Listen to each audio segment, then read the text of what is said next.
Olá, meus amados, queridos amigos e irmãos em Cristo Jesus, que Deus abençoe grandemente, poderosamente a sua vida para a glória de Deus Pai, Deus Filho, Deus Espírito Santo. E hoje nós estaremos mais uma vez meditando uma breve reflexão da palavra de Deus para os nossos corações, que se encontra lá no livro de Mateus, capítulo 24, do versículo 37 ao 39, que diz: Pois a vinda do Filho do Homem se dará à semelhança dos dias de Noé, porque nos dias anteriores ao dilúvio, todos comiam, bebiam, casavam e davam-se em casamento, até o dia em que Noé entrou na arca. E não se deram conta até que veio o dilúvio e levou a todos. Assim também será a vinda do Filho do Homem. Amém? Então, amados, o tema da nossa breve reflexão de hoje se chama Um Coração para os Últimos Dias. Nós sabemos, pela palavra de Deus e também pelos sinais que ela indica para os últimos dias, nós chegamos a uma conclusão, analisando os fatos do nosso cotidiano, nosso dia a dia, chegamos a uma conclusão que a palavra de Deus ela está se cumprindo e que verdadeiramente nós estamos nos últimos dias. Jesus está às portas, Jesus está voltando. E com certeza nós estamos vivendo, amados, dias muito difíceis. A palavra de Deus já nos diz que os últimos dias serão dias muito difíceis. Dias onde o próprio Senhor Jesus profetizou que chegariam e que antecederiam a sua volta. O contexto social da volta está cada vez mais claro e exposto em nossa sociedade. Os cristãos sofrem perseguições religiosas e ideológicas, assim como foram nos tempos dos apóstolos. E nesse período difícil, os apóstolos viveram algo realmente incrível, uma intensidade profunda da vida da igreja, um mover sobrenatural de cura, de milagres, de enchimento do Espírito Santo. Cidades inteiras se arrependendo, pessoas sendo batizadas com o Espírito Santo. Um verdadeiro mover. E o que nós aprendemos olhando para a vida dos irmãos da igreja primitiva? Primeiro, se esconda. Muitas vezes na perseguição, aquela igreja, aqueles homens apóstolos, cristãos daquela época, tiveram muitas vezes que se esconder da perseguição. Mas eu quero esclarecer isso para os nossos dias. O que se esconda nos dias de hoje, como esse primeiro tópico que nós podemos aprender olhando para a vida dos irmãos da igreja primitiva, tem a nos revelar. E isso está, escrito lá no livro de Provérbios. Vamos agora lá no livro de Provérbios, capítulo 22, versículo 3, que vai dizer assim, Provérbios 22, 3, vai dizer assim: O prudente vê o perigo e esconde-se, mas o ingênuo segue adiante e sofre por isso. Para vivermos em tempos difíceis, nós precisamos estar escondidos. Quando o perigo se levanta, é imprudente tentar encará-lo com base na nossa capacidade ou destreza. Toda vez que você estiver diante do perigo, seja sábio, se esconda. Obviamente, se esconder aqui não está ligado a esconder-se literalmente, como os irmãos lá da igreja primitiva fizeram. Vejamos aqui o que diz, que está revelado em Mateus, capítulo 6, versículo 6. Veja o que está escrito aqui. Mateus, capítulo 6, versículo 6, vai dizer assim: mas tu, quando orares, entra no teu quarto e, fechando a porta, ora a teu pai que está em secreto. E teu pai, que vê o que é secreto, te recompensará. Que palavra, né? Então, amados, o lugar secreto que Jesus fala é o nosso esconderijo, onde apenas o Senhor nos vê. Nesse lugar, o perigo não pode nos tocar. Os perigos da vida são para todos que estão debaixo do sol. Doença, demissão do emprego, crise na família, uma crise financeira, filhos rebeldes, desobedientes, pais deficientes. Mas sabe qual a diferença do filho para quem não é filho?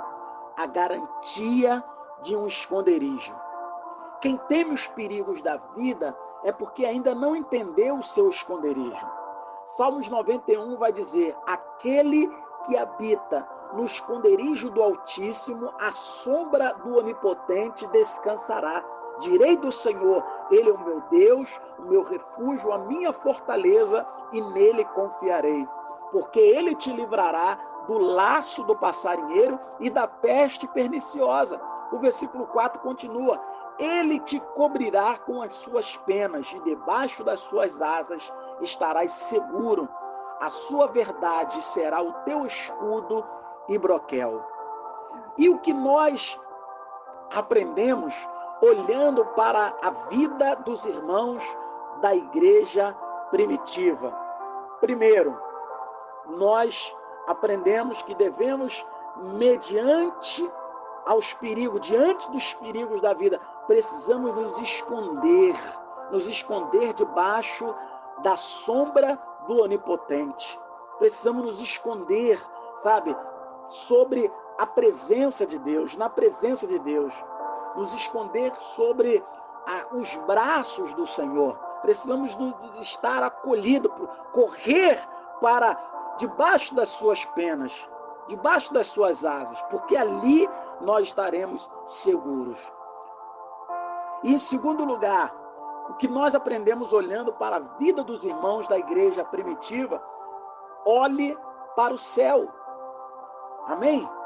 Em Mateus capítulo 24, do 38 ao 39, na qual nós lemos anteriormente, Jesus diz que o contexto da sua volta seria semelhante ao contexto do dilúvio. Mas o que há de errado em comer, beber, casar? Aparentemente, nada. Não há nada de errado nisso. Tudo isso é natural na vida de uma pessoa. O problema é quando focamos apenas no que é natural e material. Em outras palavras, Jesus disse: eu vou voltar.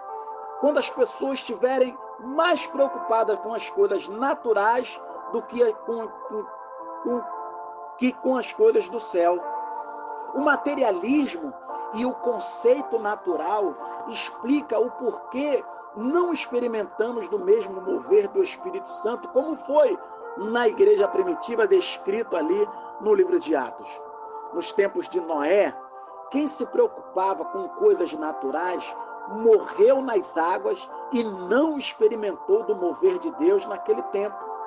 Em Atos capítulo 5, no versículo 1, Ananias e Safira morreram e não experimentaram o mover de Deus porque tinham um coração materialista. Nos tempos de hoje, tem muito crente morto para o mover de Deus e as coisas sobrenaturais dentro da igreja. Por quê? Porque estão com os seus corações completamente cheios das coisas desse mundo. Para experimentarmos do mover de Deus nos tempos de hoje, precisamos estar completamente conectados com as coisas do céu e não daqui da terra. Noé gastou muito tempo da sua vida para construir a arca e pregando o arrependimento. Noé entregou seu tempo e sua vida a um chamado. Esses sim experimentam do mover do Espírito em suas vidas. Os irmãos da igreja primitiva vendiam suas propriedades para repartir entre todos. Isso está registrado lá no livro de Atos, capítulo 4, versículo 32 ao 35. Esses irmãos entregaram seus bens e recursos a um propósito que é a edificação da igreja. Esses experimentam do mover de Deus. O coração para os últimos dias que Deus espera de cada um de nós é exatamente o que Jesus falou em Mateus capítulo 6, do versículos 19 ao 21. Coisas naturais e materiais passam, mas o que é do céu permanece. Desfrute do melhor dessa terra, mas não se esqueça que o melhor dessa terra não se compara com o que está no céu. Amados, eu vou ler aqui do versículo 19 ao 21 de Mateus capítulo 6, para os irmãos terem uma compreensão maior daquilo que nós estamos abordando nesse momento, que diz assim a palavra de Deus: não ajunteis tesouros na terra, onde a traça e ferrugem os consomem, e os ladrões invadem e roubam, mas ajuntai tesouros no céu, onde nem traça nem ferrugem os consomem, e os ladrões não invadem nem roubam. Porque onde estiver teu tesouro, ali estará também o teu coração. Amém?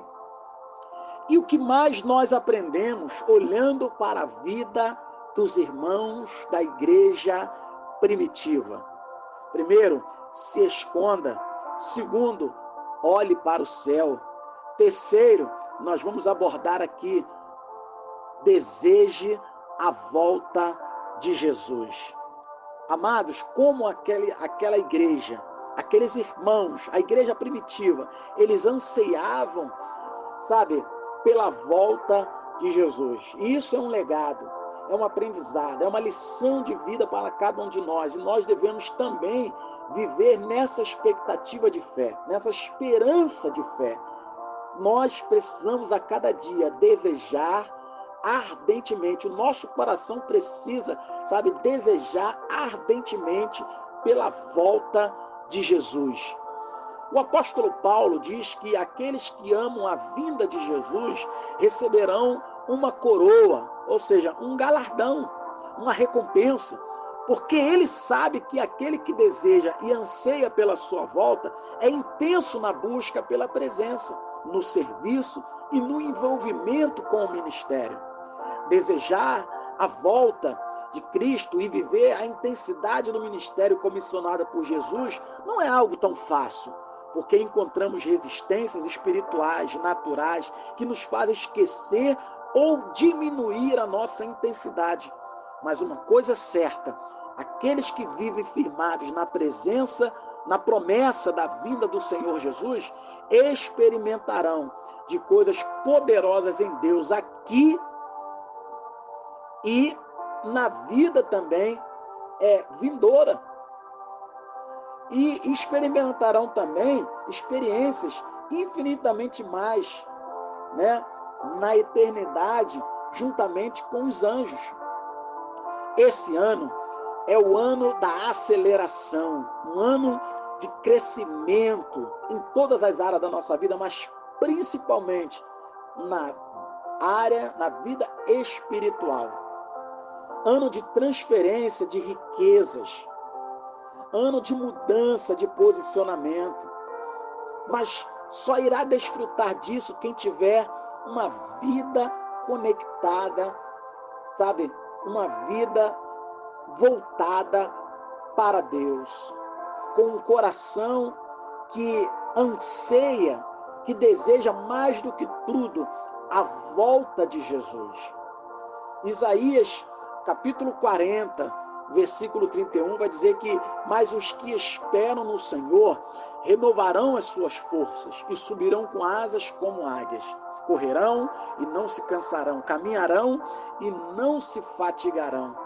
Deixa eu te dizer uma coisa, Jesus está voltando.